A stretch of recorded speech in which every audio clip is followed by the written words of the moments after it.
buenos días, queridos amigos, muchas gracias por su atención. Tengo ahora el gusto de presentar al señor Gastón Ugalde, invitado especial de Identidad y Magia de Bolivia. Muchas gracias, Gastón, por tu presencia. ¿Cómo estás? Un poco sorprendido de tu capacidad de convencimiento para traerme a un set televisivo. Para mí es verdaderamente extraño.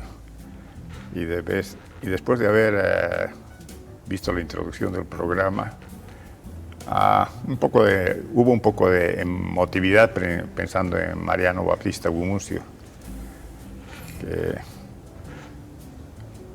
lo he admirado, ¿entiendes?, en estas últimas décadas, haciendo programas tan educativos, tan atrevidos, tan sorprendentes. Sí, justamente con Mariano estuvimos hace un par de días en las oficinas de Cadena y él trajo algunas entrevistas que él hizo hace ya varios años. Uno era por Teresa Gisbert. Mira tú, es ¿no? verdad. Y claro, tiene una capacidad intelectual increíble, Mariano. Sí, sorprendente, sí. Algunas veces lo he seguido y lo he mirado caminando con su camarita, ¿entiendes? De lo más hogareña posible, pero haciendo programas profesionales con mucho contenido, sí, con mucha... Sí. Entonces, agradecido por estar aquí. Gracias.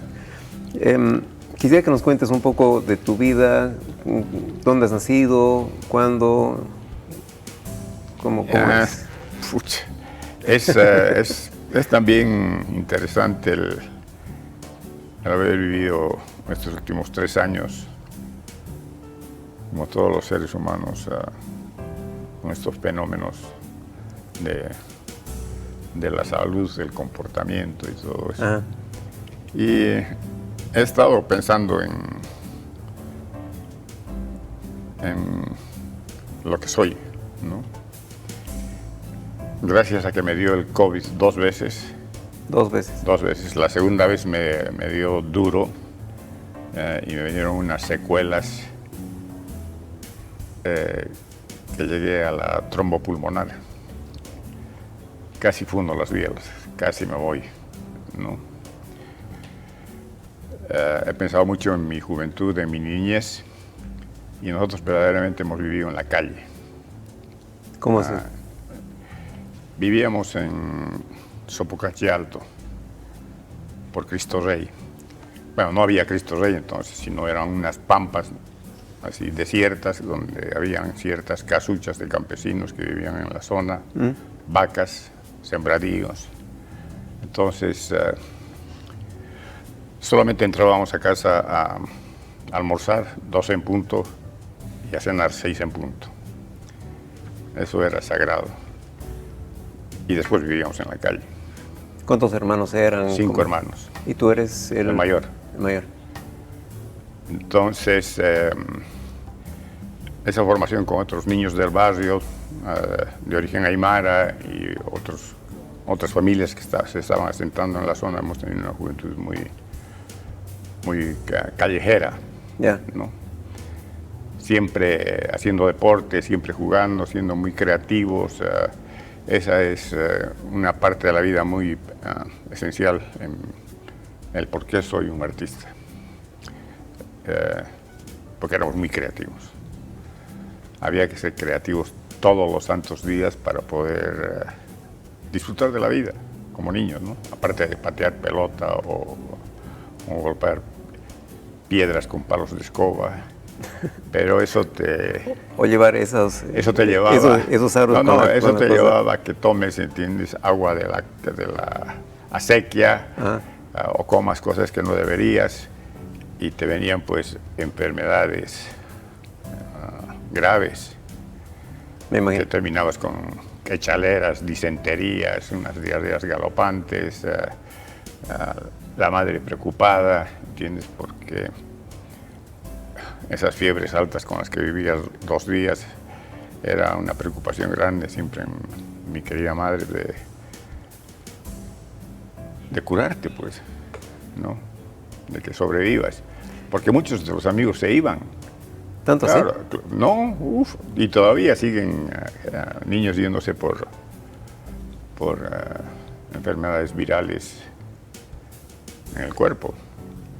Y obviamente ahora con este virus, obviamente un poco que me respetó. Pero digamos, lo que te ha traído este virus es una como autoevaluación de tu vida, o sea, de qué es lo que he hecho en mi vida. También. Porque también, eso pasa mucho cuando también, estás en esos trances de casi también, muerte, ¿no? También. Entonces, en mi taller en La Paz me creé mi propia burbuja y tal era la paranoia a nivel nacional que te afectaba un poco. Entonces,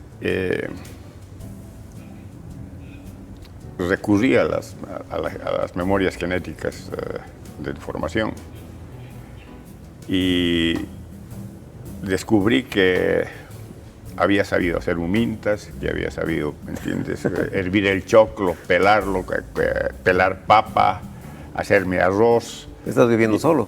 Claro. ¿Solo? No, he vivido solo toda mi vida. Ya. Menos la época en que he estado casado por 12 años. Y Tu instinto de sobrevivencia también, ¿no? Es también, pero es lindo ver ese aspecto, como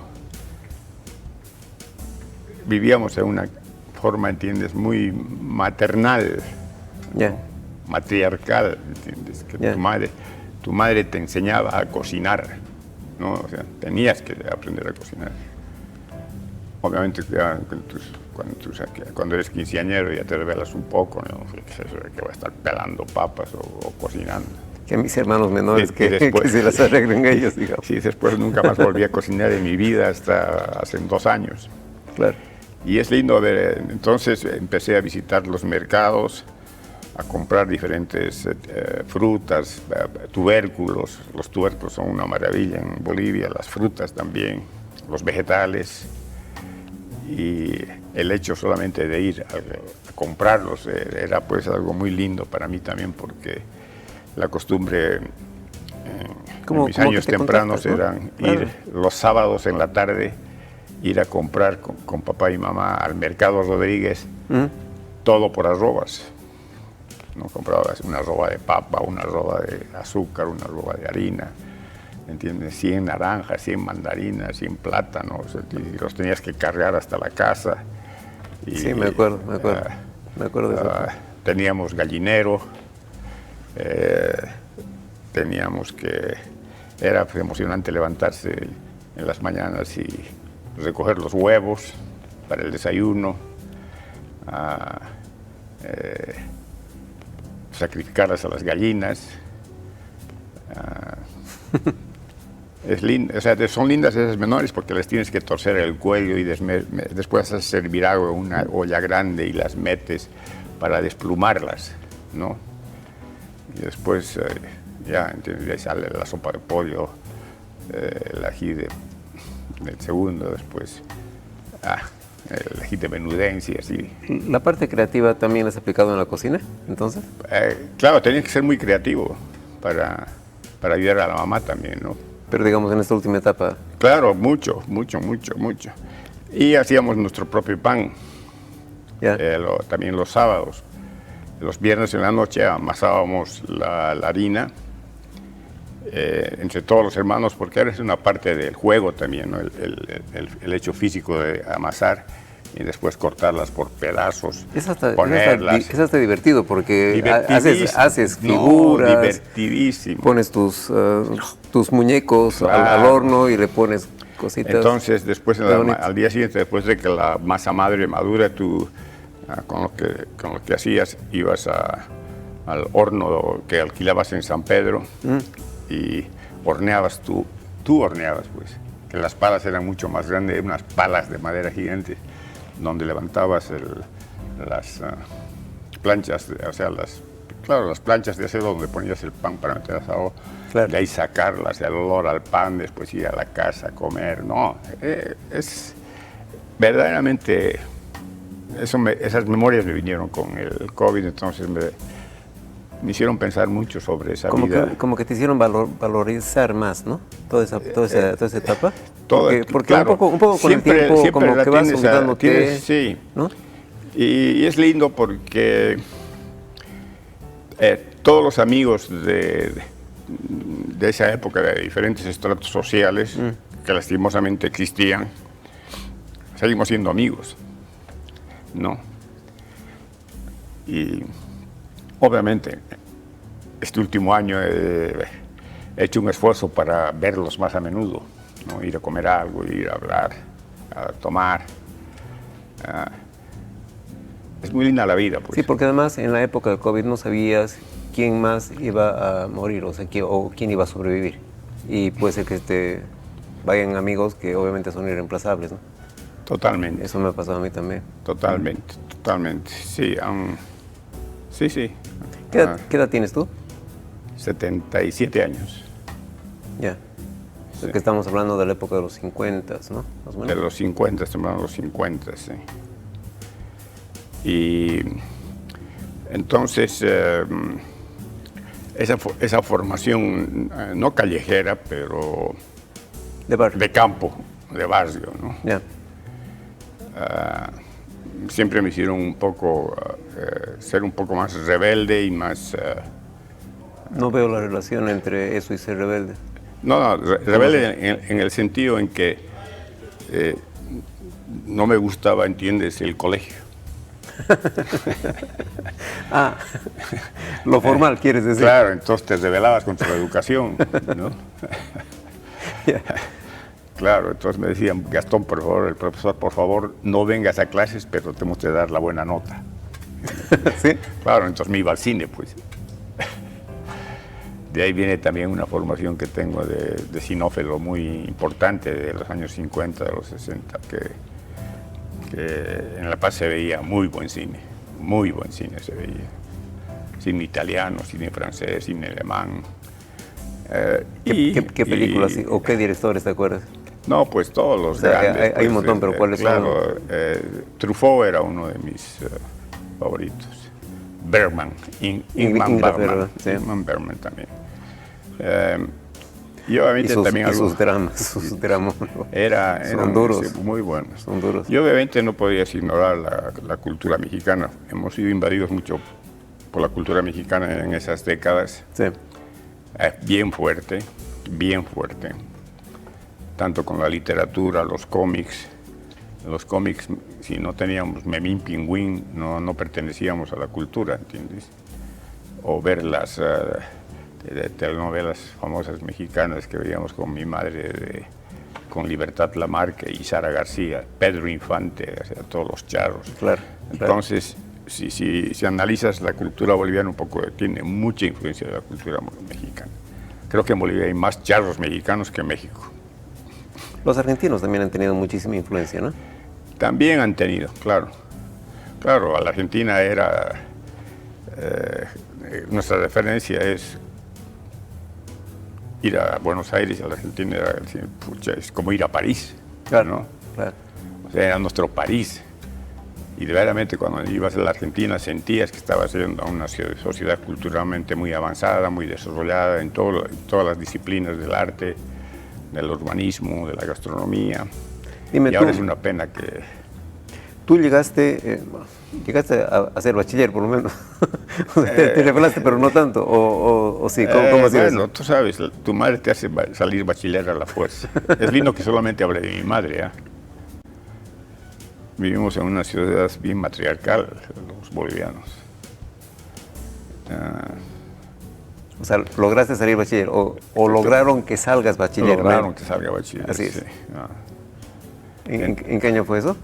El año 62. 62. 62, sí. Y entonces mis intenciones eran estudiar algo relacionado con el arte, no habían, entonces me inscribí a la Facultad de Arquitectura y ahí tuve la gran satisfacción de conocer a los arquitectos Mesa. A Teresa Gisbert y al arquitecto José de Mesa, claro. Sí, y ellos me entendieron un poco Y Pero ellos están por lado artista, ¿no? O sea... No, arquitectura. Estoy entrando a estudiar arquitectura. Claro. Sí. Entonces, una vez me atreví a pedirle a Teresa que me preste el Summa Artis para llevarlo a casa, que eran unos libros como las Biblias del arte, en realidad, ¿no? El Summa Artis. Qué belleza. Y me dijo, llévatelo, pero me lo traes de vuelta. O sea, me confiaba, ¿no? Y cuando llevabas eso a casa era como descubrir el internet, hermano.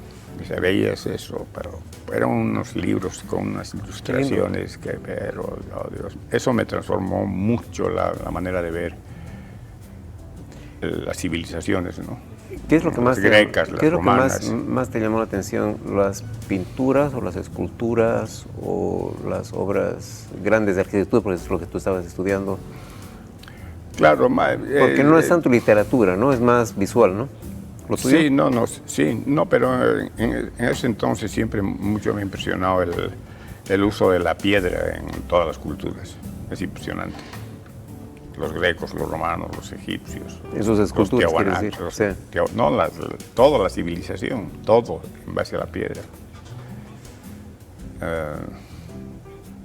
Y le hemos perdido cariño en la piedra, un poco nosotros. Bolivia siendo una cultura totalmente lítica. Y dime, ¿terminaste entonces tus estudios de arquitectura? No. Uno siempre de joven tiene la inclinación de querer ser revolucionario, izquierdista, ¿entiendes? Era la época también, ¿no? También. Y mi padre me mandó a estudiar en Canadá, en Vancouver. ¿Cuándo? ¿En qué año? ¿Sí? El año 65, 66.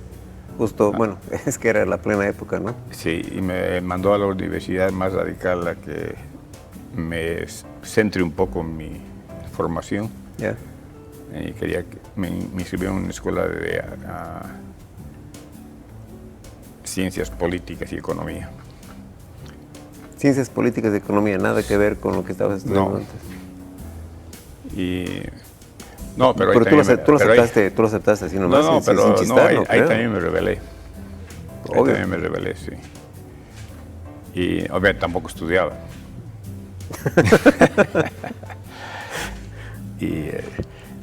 y justo tus padres lo han pasado duro contigo, ¿eh? Y justo la he pasado.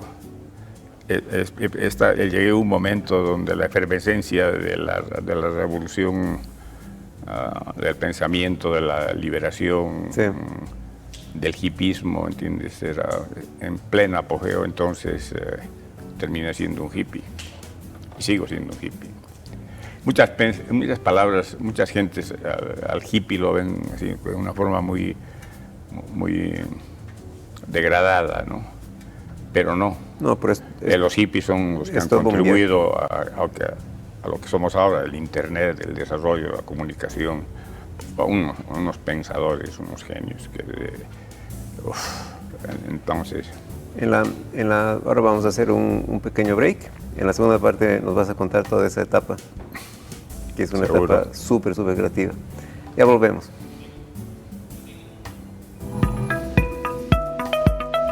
Estás viendo Identidad y Magia.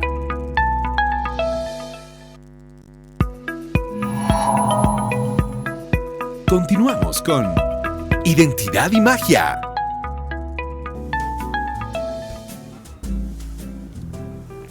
Hola, ¿qué tal? Continuamos con Gastón. Contanos esa parte de cuando eras hippie, toda esa época.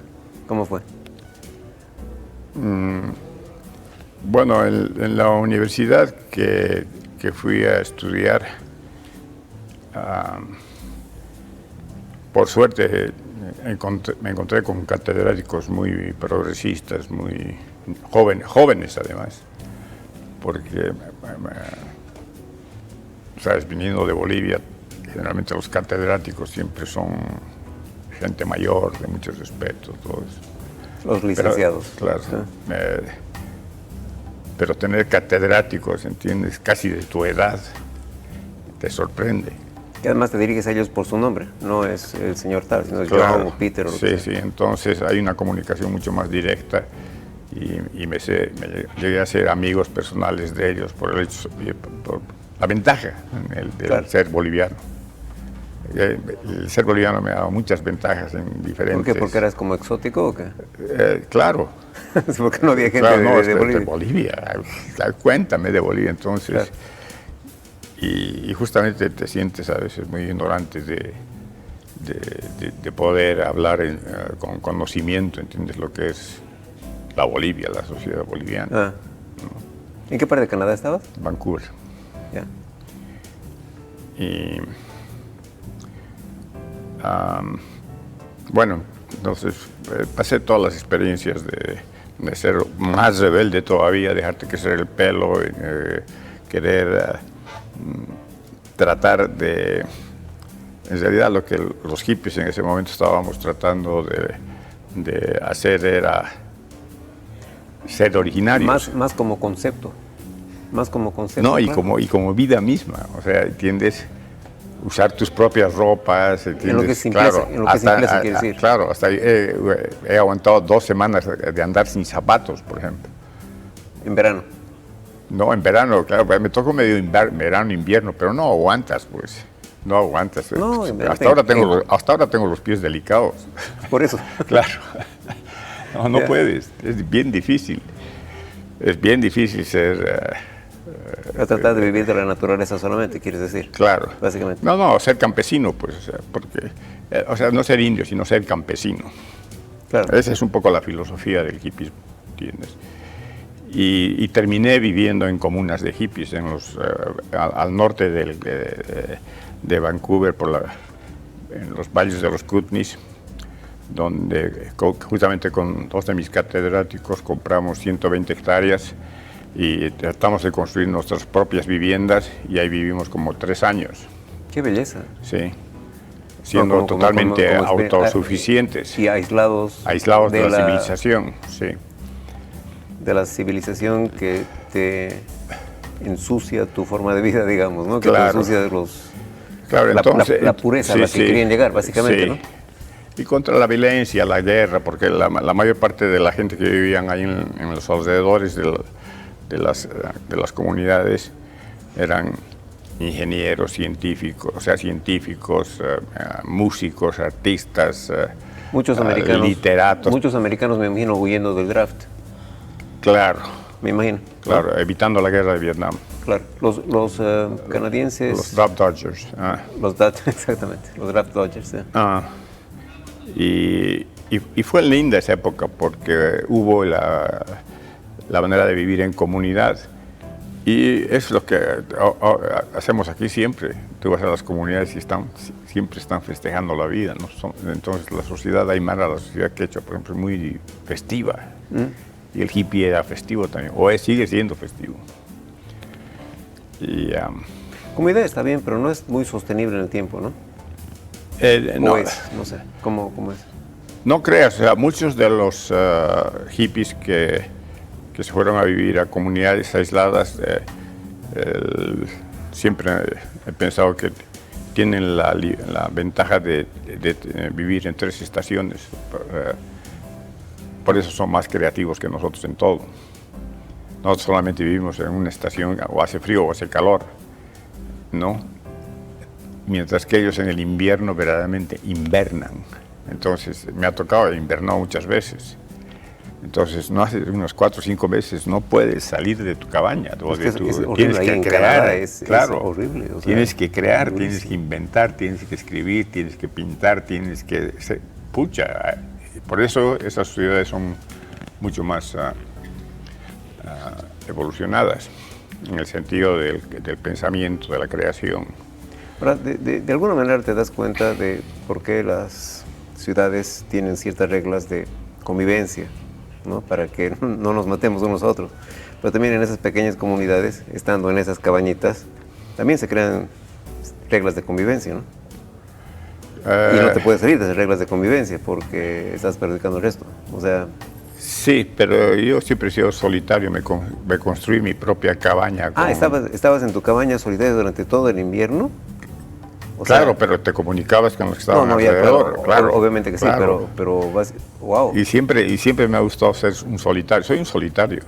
No me gusta socializar. La gente piensa que soy un hombre social, etcétera, pero no soy. No. Entonces, eso, el año 69, algunos amigos, porque siempre viajaba mucho, ¿entiendes? Porque trabajé en los territorios del noroeste, en el Yukon, de minero, bajo tierra. ¿De minero? De minero, todo ¿Tú el has verano. trabajado como de minero? Sí, sí. Y después otro verano trabajé como leñador. Ese trabajo me gustó mucho también, el ser leñador, o sea, cortas árboles, pero cortas árboles de manera sostenible, con tecnología, con un criterio ecológico, ¿no? Y después también para unas olimpiadas de invierno que tenían en la región, trabajé limpiando las montañas para los ski slopes. Entonces también hay que trabajar con... ¿Cómo esos trabajos es que no sé si utilizar la palabra ayudar, o cómo han aportado para tu proceso creativo? Porque, bueno, el hecho de que estás solo también hace de que tú pienses y que empieces a crear cosas nuevas, porque si no te vuelves loco. Claro, no. Es un poco así. Te voy a contar, por ejemplo, un día uno de los amigos de la zona me dice: Gastón, ¿quieres trabajar este verano? Ya, trabajamos. ¿Qué vamos a hacer? Tenemos que plantar 1 millón de árboles. Ya, y lo haremos en un tiempo récord de máximo 6 semanas. Ya, me meto, bien pagado. Entonces, un helicóptero nos llevó hasta la cima de una montaña, a 8 de nosotros, éramos 8 hombres y 2 mujeres. ¿Qué año es eso? Eso fue el 68. El mundo estaba patas arriba en ese entonces, era la época de París y de... Sí, de claro, tantas no, cosas. todo, pues claro. Todo estaba pasando. Claro, pero en los veranos generalmente nadie estudia, tienes que trabajar. Así mantienes tus estudios, no hay otra. No, claro, no, lo que yo digo es de que mientras los hippies en otros lugares del mundo estaban completamente alborotados... No, ahí éramos los más alborotados. ¿Ah, sí? Claro, pero estás obligado a salir en el verano a trabajar. Claro. Solamente estudias 8 meses, es lindo sistema ese de estudiar 8 meses y trabajar 4. Vale. Entonces, ¿qué? Fueron ahí hasta la cima de la montaña y... Claro, entonces tienes que bajar la montaña en forma de tirabuzón, creando campamentos para alimentarte y dormir. Entonces, una vez a la semana venía el helicóptero a dejarte alimentos y con ellos convives, pero y con ellos creas una comunicación. De ahí salió otro proyecto donde estaba un fotógrafo y el fotógrafo me enseñó mucho, y apenas terminó lo primero que hizo fue enrolarme a la Escuela de Artes de Vancouver para estudiar fotografía. Entonces... Ahí fue donde realmente cambió todo. Todo. Con fotografía. Con fotografía. Y logré ser un fotógrafo exitoso, tanto creativamente como técnicamente, pero esas son las cosas que suceden, ¿eh? No es en la escuela, son las vivencias. Son las vivencias, ¿eh? Son las vivencias. Y entonces, por la comunicación que habían, me dijeron: oye, Gastón, tienes que ir al Woodstock. ¿Fuiste a Woodstock? Soy el único boliviano que he ido a Woodstock. No digas. Sí.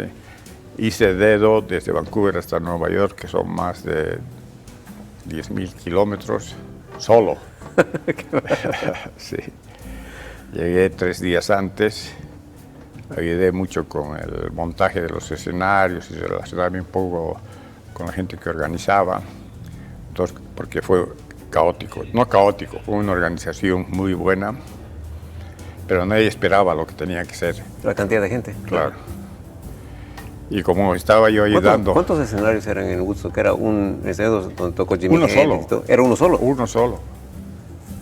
Que ahora ese escenario debe ser un chiste porque las dimensiones que tienen los escenarios ahora son gigantes, pero allá no creo que haya sido tan grande el escenario. Era bastante grande. Yo he ido a montar algunas cosas, entonces, como ayudaste, como eres voluntario, porque ese era un sentido del hippie también, tiene que ser comunitario. Comunidad, comunidad. es voluntario de la comunidad. ¿Sí? Comunidad.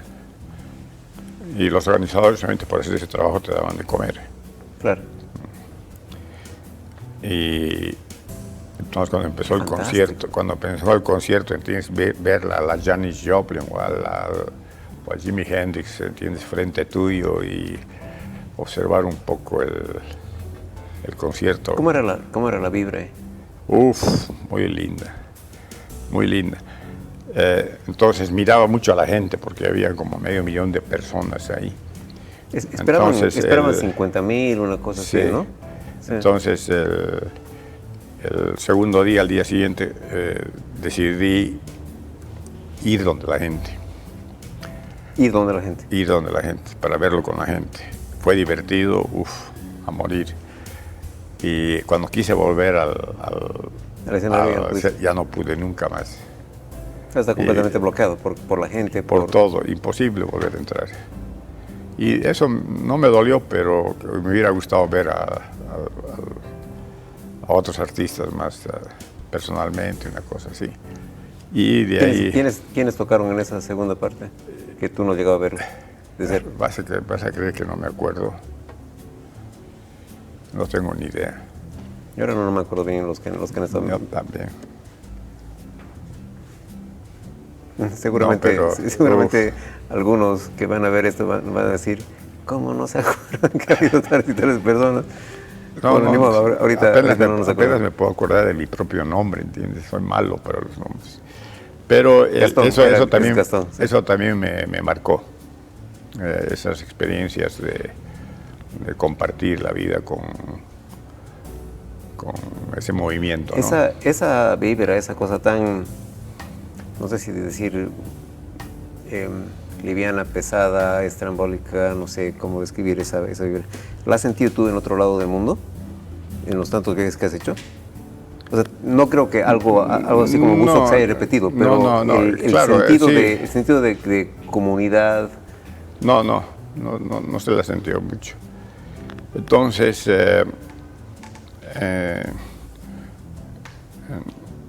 un día estaba caminando no me acuerdo, en alguna ciudad, y en Norteamérica. Y estaba haciendo un frío del demonio, entonces el secreto siempre es entrarse al cine. Ya. Es lo más barato para estar ahí, comer y puedes pasarte todo el día bien. Y estaban mostrando la película Ucamau. Por casualidad entraste a una... Por casualidad. ¿Ya? Por casualidad. Entonces, cuando tú entras a la Cinemateca, generalmente aquí en Bolivia estábamos acostumbrados de que el mezanín es para la clase más platuda. Allá no. El mezanín es más barato. Ya. Entonces, obviamente me fui al mezanine. Y ahí pasaba pues todo en el mezanine. Entonces cuando me pasan un cigarrillo, obviamente lo fumé, ¿no? Todavía ahí para ver Ucamau. Claro. Y fue una cosa que era algo maravilloso ver Ucamau en ese momento. Y eso me hizo recapacitar en lo poco que sé de mi país, en lo ignorante que soy y lo hermoso que era nuestra cultura, ¿no? Fue muy lindo eso. ¿Estaban presentes algunos de los productores o directores o algo de cómo? No. Nadie, era una... La Cinemateca no, esto. Mostrando la película. Ya. Y había un montón de admiradores de la obra. Y eso me decidió de que era hora de volver a Bolivia. ¿Cuántos años estuviste ahí? 7 años tal vez. Volví el 70. Ya, o sea, unos... Sí, 70. 7 años. Volví a Bolivia y entonces ya me sentía fotógrafo. Vine aquí, hice una exposición de fotografía. Me vino La venganza de Túpac Katari o de Moctezuma. Me enfermé feo, pero casi me muero aquí con fiebre tifoidea. Yo no sé cómo vamos a llegar a abarcar todo lo que tú puedes contar. Nos falta un solo segmento más de 19 minutos. Sí. Y todavía nos falta 60 años de historia. Pero vamos a hacer un break. Eso me hizo volver a Bolivia. Ya. Vamos a hacer un break ahora. En unos minutos volvemos.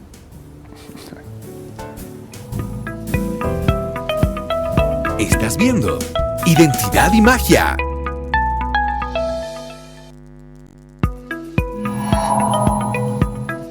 Continuamos con Identidad y Magia.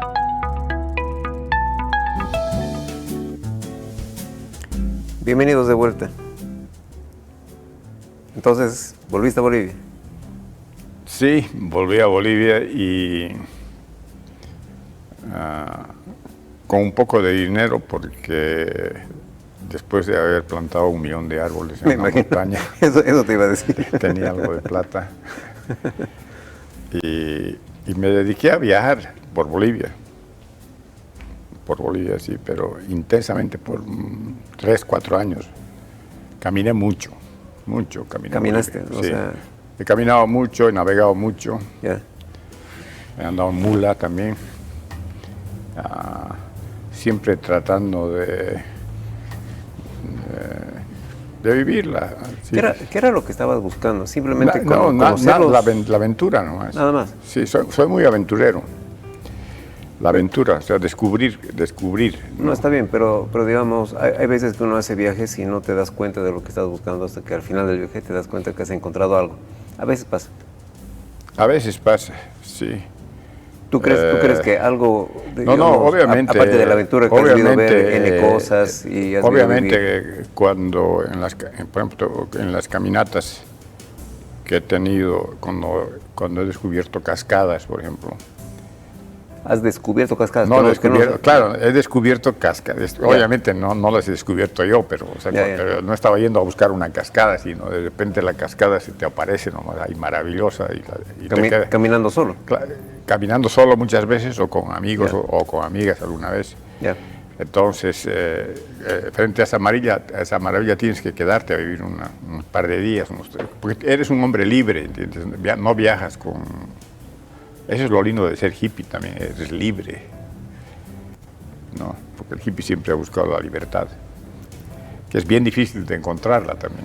Que no tienes ataduras, ¿no? O sea, lo que no quieres es tener ataduras. Sí.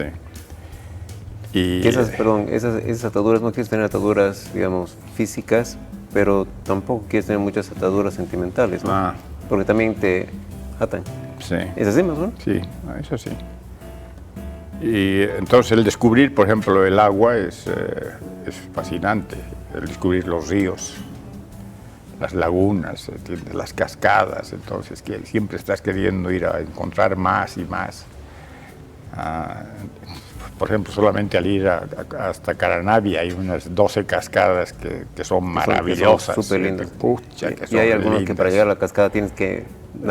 No, pues tienes que salir del camino, algunas escalarlas, buscarlas. Y algunas tienes que nadar, porque no hay cómo llegar, sino que tienes que nadar hasta el principio de la cascada. Tuve la suerte también de ir hasta la cascada del arco iris en el Parque Noel con mercados. A veces me vanaglorio de esas cosas, que he sido el único que ha llegado con cámara de video hasta la cima de la cascada. Me tomó 4 días el llegar ahí y escalarla un par de días. Y peligroso además, ¿no? Peligroso porque debe ser súper resbaloso. Peligroso y por resbaloso y por ciertos animales que existen ahí. Todo tipo de animales, porque es lugar virgen. Mucha araña también. Son hermosos, pero una vez que llegas a esas cascadas no sabes lo ¿Qué has maravillosas hecho, que qué has son. hecho con todo ese material? Porque debes tener N fotos y videos y todo eso. Un poco de eso es otra historia, pero otro día te la puedo contar. O digamos, has debido, He tenido, en su momento has debido pero ya tener- o sea, y no existen por razones de otra naturaleza. Ya. También entiendes el caminar casi todos los caminos del Inca, ¿no? Tratar de descubrir nuevos caminos del Inca, no descubrir, sino seguir. No, claro, Itaquesi es el más básico, pero de ahí Claro, tienes hay Chorro, el camino del miles, Chorro, no, y el hay camino pues del- en Cochabamba, y en Sucre, hay en todo lado. Que el camino del Inca en realidad hay por Chile, la Argentina, hasta el Ecuador. Es fascinante como el imperio incaico ha conquistado estos territorios en 6 años, y en 6 años ha hecho semejantes cosas, en 100 años. Mientras tú hacías todos estos viajes y estabas en este viaje interior también. Porque También, mucho viaje interior. Mucho, ¿no? Pues por eso tengo un gran conocimiento de la cultura aymara, quechua, ¿entiendes? Guaraní, mosetén, porque son muy lindas, entonces. ¿Cuál es el espíritu común entre todas ellas? Siempre hay algo en común, porque al final somos humanos, ¿no? Lo festivo. Lo festivo. Todas encuentran alguna manera de festejar la vida, digamos. Claro, por ejemplo, he ido a los grandes festivales de Tarabuco, por ejemplo, unas 6 veces, porque son fascinantes, ¿no? Y obviamente he ido al Carnaval de Oruro, creo, 25 años seguidos, porque esa era algo. ¿Participando, bailando o...? No, estando ahí. Ya. Claro que bailaba más que los bailarines. Me imagino. Y Gran Poder también, ¿entiendes? Y todas las grandes festividades de los pueblos, pues. Donde vas hay fiesta. Y tengo esa costumbre porque yo vengo en realidad de origen cochabambino. Los Ugarte son... Ugales, sí, los Castro, de la parte de mi madre. Ya. Entonces, de Totora. Somos de Totora, de Tiraque. Ya. Unos valles hermosísimos, ¿entiendes? Ahí mi niñez también he pasado por esas regiones. Es algo también que está ahí, ¿no? En ese viaje interior, que debes seguir en ese viaje interior, porque creo que eso no se acaba nunca. ¿Cómo obtienes esa riqueza espiritual a medida que vas conociendo más gente? Porque te vas enriqueciendo, ¿no? Te vas enriqueciendo, sí, es impresionante, es impresionante. Y cuando hay momentos en que quieres contribuir y terminan en la nada, porque ya sabes cómo son nuestras políticas sociales, políticas, que es mejor culturales, es mejor no hablar nada de eso, entonces un poco que me sentía obligado, especialmente con mi hijo Mariano, a salir fuera. El otro día estábamos hablando y en los últimos 11 años habíamos hecho más de 100 ferias en Asia, Europa, Norteamérica, Sudamérica. Y ¿cómo la hemos hecho? Es casi una exposición al año en diferentes países. Sin repetir obras. Sin repetir obra. Eso es cierto. Es bastante. Y es un desafío también porque tienes que invertir en lo que crees, porque no son baratas. Muchas veces inviertes $40,000 y no vendes una sola obra, entonces vuelves y esca, sin un peso. Pero muchas veces quieres levantarla. ¿Dónde dejas esas obras? Claro. ¿Dónde dejas esas obras? ¿Las dejas ahí o las traes? En depósitos. Tenemos depósitos en Nueva York y en Miami.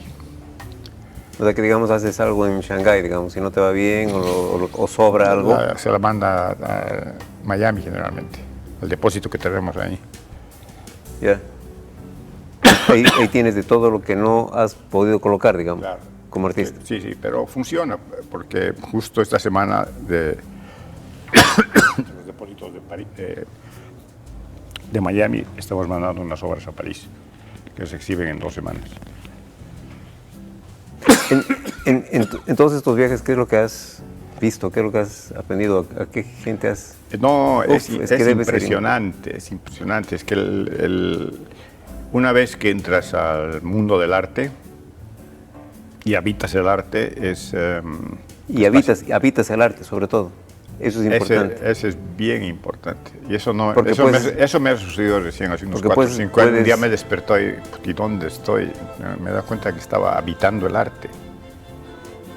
Y cuando habitas el arte es cuando verdaderamente eres un hombre libre, eres un artista, ¿no? Entonces, es una sensación bien, o sea, linda. Entonces, es lindo que esté habitando el arte ahora. Estoy tratando de buscar una palabra que pueda definir eso, pero no lo encuentro. Porque no es algo que sea libertad, no es algo que sea... ¿Hay alguna palabra que puedas...? No, porque en el habitar el arte está la libertad también. Es parte de la habitación. La libertad está ahí. ¿La livianidad? También. ¿Es eso tal vez? También. Sí. En sentirte como, claro, porque el arte es un tipo de elevación, ¿no? Del espíritu. Sí. Y si lo habitas es como que estuvieras... Es bien allá. Bueno, y te das cuenta de eso porque la verdad es que son casi 60 años que trabajo como gestor de arte, como productor de arte, como aventurero, y es maravilloso tener esas satisfacciones. Como ejemplo te doy, hace un par de semanas nos vino a visitar una duquesa de Austria, joven, y llegó unos 2 días antes y me dijo, me estoy yendo a Huayna Potosí. Y se fue a Huayna Potosí, trepó, hizo summit, y cuando volvió cenamos y me dijo, Gastón, qué maíz más maravilloso que tienes. No sé por qué no todos trepan las montañas. Y yo lo sentí porque es otra cosa que pintaba tanto el Illimani que hace unos 20 años decidí treparlo. Lo trepé a mis 62 años el Illimani por primera vez. Fue algo maravilloso. Entonces, el vivir en Bolivia es un privilegio, de verdad. Como que trepar montañas es un poco una metáfora de lo que es el arte, ¿no? Porque vas subiendo y desde arriba puedes ver lo que hay allá. Y cuando bajas dices, ¿por qué no suben todos allá arriba? Pero sí. No todos pueden, o no todos saben. Entonces, ¿cómo puedes entender a la gente que no es artista lo que es, metafóricamente hablando, subir una montaña? ¿Cómo puedes hacer entender a alguien que conceptos que tú los ves con claridad, pero los otros no los ven? ¿Te debe pasar eso? Me ha pasado. Tal vez sea que seamos también una sociedad muy cómoda. Sí. ¿No? Estamos ahí, estamos cómodos, no nos gusta arriesgarnos ahí un poco más allá. ¿Qué es lo que estás haciendo tú ahora? Estoy trabajando en el proyecto de la Casa Museo Gastón. Quiero construir un museo en las orillas del Tunupa, en el Salar. Yeah. Entonces, por suerte estamos teniendo un poco de aceptación de las instituciones que financian este tipo de proyectos. La comunidad de Tawa, ¿no? La que está ahí. Jirira. Jirira, ya. Jirira. Entonces, ha quedado un vacío grande ahí porque estábamos muy ligados a un proyecto de unos suizos ahí con el Cachi Hotel que fue un ejemplo de un turismo sostenible. Sí, que fue era un proyecto, ¿no?, muy lindo y lastimosamente lo quemaron. Sí. Nos dejó un vacío grande ahí. Entonces, con Mariano y con otros amigos queremos un poco mantener esa nueva, porque hay mucha energía ahí todavía. Sí. ¿Hay mucha energía ahí? Uf. ¿Cómo es? Te digo, no estaría aquí si no iría al salar tan a menudo. ¿Cómo es eso? Te cargas. El litio, debe ser como el litio. Sí, es el litio que está flotando. Que una de las ideas que tengo es justamente en la Casa Museo quiero tener un centro del bienestar y estamos empezando a experimentar ya con baños de litio. Porque tú sabes que el litio... Que son baños de sal básicamente que tienen un montón de litio y que se va absorbiendo a través de los claro, poros, ¿no? tú los llamas baños de litio, ¿no? Y le aumentas otro tipo de soluciones para hacerlo más enriquecedor. Y puede ser exitoso. Y lo sé, porque... El litio lo usan farmacéuticamente como un antidepresivo, creo, ¿no? Claro, totalmente. Justamente para eso. te levanta, ¿no? Para los psicóticos también. Claro. Y para el bienestar, unas pastillas de litio. Entonces, digamos, después de tomar uno de estos baños de litio, como que te sientes así energizado. Claro. Ya no necesitas cargar tu celular, digamos. Te lo pones en tu bolsillo. Puede ser. Y puede ser. Es mucha cosa que te digo, de verdad. Un día me rompí unos ligamentos acá y estaba enyesado y viajé.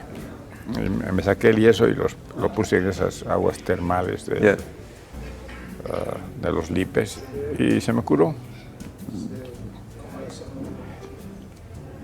Ahora tú estás en una feria aquí en Santa Cruz, ¿no? Sí, estamos con arte mucho tiempo. La verdad es que hemos dejado de integrarnos a través del arte. Cochabamba, Santa Cruz, Tarija, Sucre, que era muy intensa en los años de los 80. Cabalmente los hippies bolivianos, ¿no? Éramos muy aventureros, muy viajeros, o sea, nos integrábamos y era muy lindo integrarse. Yeah. Y cuando venía a Santa Cruz, me hice muy amigo de Marcelo Callao, Herminio Pedraza, Lorgio Vaca, Carmen Villazón, Tito Curamoto, personajes todos.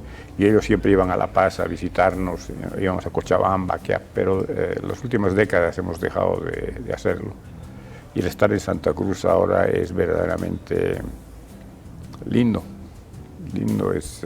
¿Te conectas, no, otra vez? Sí, que anoche fue la inauguración y reconocí a mucha gente que no había visto en 20 años. Entonces, también es una gran satisfacción y felicidad, que solamente a través del arte y la arquitectura puedes transformar las sociedades, los pueblos y el buen vivir. ¿Tú no has tenido intervenciones con música? He trabajado con algunos músicos. Pero no, haciendo tu música. No, yo soy sordo. Yeah. No. ¿Bailes tampoco? Bailes, porque el baile también es arte. Sí. A veces me creo que soy Mick Jagger o John Travolta. ¿Literatura? ¿Has entrado alguna vez a la literatura? Me gusta mucho porque todos mis amigos son literatos y siempre me están alimentando con nuevas lecturas. Pero que tú hayas escrito. No. Tú eres mucho más visual entonces, ¿no? Totalmente. Pero dentro de los proyectos que tienen mis hijos es que me siente a escribir. ¿Tus memorias? No solamente mis memorias, sino ciertos pensamientos. ¿Se te deben ocurrir a ti cuentos? ¿Se te deben ocurrir...? Soy medio extraterrestre, la verdad. Tengo unos guiones para películas que están ahí también guardados. Me imagino. Sí. Me imagino. Sí. Porque el cine siempre ha sido una de mis pasiones, tanto como la arquitectura. Y hay un gran adagio chino que dice, para ser un hombre completo tienes que escribir un libro, tener un hijo, construir tu casa, plantar un árbol. Sí. Y en el mío está, y hacer un largometraje. hacer un largometraje. Claro, ahí está el de adagio. Entonces, eso me Bueno, falta. eso lo puedes sustituir por, Claro, por escribir un libro, porque digamos, el ¿no? libro he escrito, ¿no? Tengo algunos ahí, pero que nunca nadie los ha visto. En mi casa, de hecho, tengo mis Claro, hijos, digamos que he plantado 1 millón de árboles, Has plantado 1 millón de árboles. entonces me falta el largometraje, ¿no? Claro, ese adagio habría que adaptarlo a los audiovisuales, digamos, ¿no? No es escribir un libro, sino hacer un largometraje. Sí. Bueno, ya hemos llegado un poco al término. Contigo podría estar hablando horas porque hay un montón de cosas que me gustaría saber. Pero bueno, creo que hemos llegado al final. No sé si tú quieres añadir algo. No. No es como sentarse en una mesa sin tomar café, pero hablar. ¿Verdad? La próxima vez voy a decir. Claro. Tomar un café. Bueno, muchísimas gracias, Gastón. Muchas gracias a todos ustedes por su amable atención y será hasta la próxima. Gracias.